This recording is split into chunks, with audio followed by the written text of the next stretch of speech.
राधे राधे, हरे कृष्णा। कृष्णा की दासी में एक बार फिर से आपका स्वागत है। तो चलिए आइए जानते हैं कि 2025 में हमें हरितालिका तीज का व्रत कब रखना है और किस दिन पूजा करनी है। अखंड सौभाग्य देने वाला, अखंड सौभाग्य प्रदान करने वाला हरितालिका तीज का व्रत कब मनाया जा रहा है। हरितालिका तीज का व्रत 26 अगस्त को रखा जाएगा, दिन मंगलवार को। उदय तिथि के अनुसार हमें 26 अगस्त को हरतालिका तीज का व्रत रखना है। तृतीय तिथि की शुरुआत हो रही है 25 अगस्त की दोपहर 12:34 पर शुरुआत हो जाएगी और 26 अगस्त की दोपहर 1:54 पर समाप्ति है। प्रातःकाल पूजा का शुभ मुहूर्त है। प्रातःकाल शुभ मुहूर्त है पूजा का 5:26 से लेकर सुबह 8:31 तक रहेगा और यह सौभाग्य को प्रदान करने वाला, अखंड सौभाग्य को प्रदान करने वाला है। इस व्रत में माता पार्वती, भगवान शिव की पूजा की जाती है, मंडप बनाया जाता है और केले से सजाया जाता है। चारों ओर मंडप बनाए जाते हैं और बड़ी विधि विधान से पूजन किया जाता है। सुहागिन स्त्रियाँ निर्जल व्रत करती हैं और शाम के समय पूजन करती हैं और 24 घंटे निर्जल रहकर भजन कीर्तन करती हैं, रात्रि जागरण करती हैं। अखंड सौभाग्य को देने वाला माता पार्वती ने बड़ी ही तप से ये व्रत किया था और अखंड सौभाग्य को देने वाला, इसलिए सुहागिन स्त्रियाँ करती हैं। बड़े ही नियम कठिन है लेकिन व्रत पूर्ण फल देने वाला है। सारी सुहागिन स्त्री अपने सुहाग को लिए करती हैं। जैसे कि आपने सुना होगा, माता पार्वती ने बड़े ही तप से भगवान शिव को पाया था। यह निर्जल व्रत सुहागिन स्त्रियाँ करती हैं। यह भाद्रपद में तृतीय तिथि को मनाया जाता है और आप भी अपने अखंड सौभाग्य के लिए हरतालिका तीज का व्रत करिएगा। 26 अगस्त को मनाइएगा और पूरी विधि से मनाइएगा, क्योंकि भगवान शिव, माता पार्वती अखंड सौभाग्य को देने वाले हैं। और आप विधि विधान से पूजा करिएगा। शाम के समय पूजा की जाती है। इसमें माता गौरा बनाई जाती है, भगवान शिव बनाए जाते हैं, उन्हें पंचामृत से स्नान कराया जाता है। विधि विधान से पूजा करिएगा, आरती करिएगा और माता पार्वती से अखंड सौभाग्य की कामना करिएगा और उनसे सिंदूर लीजिएगा। इस प्रकार आप पूजा अर्चना करिएगा। अगर वीडियो जरा भी अच्छी लगती है तो आप लाइक करें, शेयर करें, सब्सक्राइब करें। हरतालिका तीज का व्रत कुंवारी कन्या मनपसंद वर के लिए करती हैं और सुहागिन स्त्री अखंड सौभाग्य के लिए करती हैं। हरतालिका तीज का व्रत निर्जल किया जाता है। हरतालिका तीज के व्रत में शाम के समय पूजा की जाती है। हरतालिका तीज में भगवान शिव, माता पार्वती की पूजा की जाती है और शिव परिवार की पूजा की जाती है।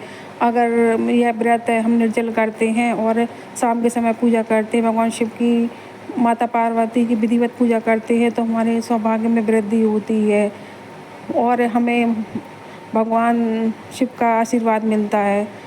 शाम के समय आप एक चौकी लगाइएगा। आप चाहें तो मंडप बनाकर भी पूजन कर सकते हैं, भगवान शिव, माता पार्वती की, भगवान गणेश की, शिव परिवार बनाकर मिट्टी की शिवलिंग की पूजा कर सकते हैं। अन्यथा आप मंडप नहीं बना पाते हैं तो कोई बात नहीं, आप एक चौकी लगाकर भी पूजा कर सकते हैं। शाम के समय अपने मंदिर में एक चौकी लगाइएगा। चौकी लगा और उसमें लाल वस्त्र बिछाइएगा और कलश की स्थापना करिएगा। कलश की स्थापना में आप सुपारी है, हल्दी की गांठ है, सिक्का है, 5 पल्लव है, गंगा जल है, इस प्रकार रख के कलश की स्थापना करिएगा। उसके ऊपर अखंड दीपक जलाइएगा, क्योंकि हरतालिका तीज में अखंड दीपक का बहुत अधिक महत्व है, क्योंकि इस दीपक को रात भर जलाया जाता है और रात्रि जागरण किया जाता है। इस प्रकार यह व्रत रात भर रात्रि जागरण होता है और हवन किया जाता है, 5 हवन किए जाते हैं। इस प्रकार यह रात्रि जागरण भजन कीर्तन से संपन्न होती है और पूर्ण मानी जाती है। तो आप चौकी लगाकर अखंड दीपक जरूर जलाइएगा। भगवान शिव की प्रतिमा रखिएगा। अगर प्रतिमा आप मिट्टी की नहीं बना पाते हैं तो आप भगवान शिव परिवार की फ़ोटो से भी पूजा कर सकते हैं।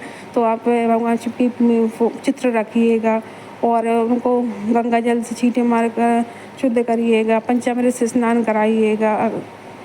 फूल, दीप, अक्षत, कुमकुम, भगवान शिव को सफ़ेद चंदन लगाइएगा, बेलपत्र चढ़ाइएगा, आग का फूल चढ़ाइएगा और शमी पत्र जो भगवान को प्रिय है, क्योंकि माता पार्वती ने भगवान शिव की कठोर तपस्या करके भगवान शिव को पाया था और जंगल में यह व्रत किया था, तो भगवान फूल पत्ती से ही प्रसन्न हो जाते हैं। भोले बाबा तो एक लोटा जल से ही प्रसन्न होते हैं। तो माता पार्वती ने हरतालिका तीज का व्रत जंगल में किया था और कठोर तप से भगवान शिव को पाया था। तो भगवान को फूल पत्ती से, जो भी आपके पास है, बेलपत्र अवश्य चढ़ाइएगा, क्योंकि भगवान शिव की पूजा में बेलपत्र जरूर चढ़ाया जाता है। अगर आपको आग का फूल मिल जाए तो आप आग का फूल चढ़ाइए। इस प्रकार पूजन करिएगा। माता पार्वती को सुहाग का सामान चढ़ाइएगा। अगर आप ज़्यादा सुहाग का सामान नहीं चढ़ा पाते हैं तो आप 5 चीज़ें बस चढ़ाइएगा। 5 चढ़ा सकते हैं, 7 नहीं तो 16 श्रृंगार चढ़ाइएगा इस प्रकार।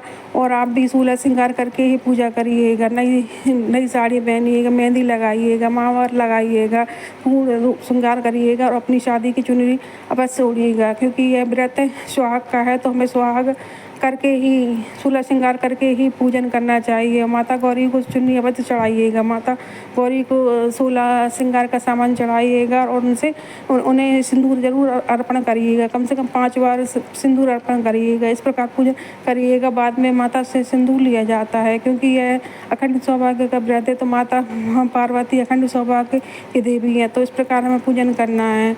और हमें कहीं कहीं पकवान बनाया जाता है, क्योंकि हरतालिका तीज में माता को पुए का, गुलगुले का, मिठाई आप जो भी बना सकते हैं, जो भी आपकी श्रद्धा है वो आप भोग जरूर लगाइएगा, क्योंकि इस व्रत में पुए में पकवान जरूर बनते हैं जिसमें माता पार्वती का भोग लगाया जाता है।